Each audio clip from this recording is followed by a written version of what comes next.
Let's learn few Spanish words from Kannada. Namaskara. Hello. Hola. ಹೇಗಿದ್ದೀರಾ?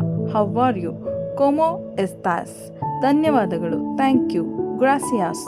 ನಿಮ್ಮ ಹೆಸರು ಏನು? What is your name? Como te llamas? ನಾನು ಕರ್ನಾಟಕದಿಂದ. I am from Karnataka. So de Karnataka. ಊಟ ಆಯ್ತಾ? Did you eat? Comeste. ಚೆನ್ನಾಗಿದೆ. It's okay. Está bien. ಮತ್ತೆ ಸಿಗೋಣ. See you again. ನೋಸ್ ವೇಮೋಸ್ ದೇ ನೋಯೆವೋ. ಸ್ವಲ್ಪ ಅಡ್ಜಸ್ಟ್ ಮಾಡಿ. Please adjust a little. ಅಗುಸ್ತೆ ಒನ್ ಪೋಕೋ ಪೋರ್ ಫೇವರ್. ನೀವು ಎಲ್ಲಿಗೆ ಹೋಗುತ್ತಿದ್ದೀರಿ? Where are you going? ಅದೊಂದೇ ವ್ಯಾಸ್.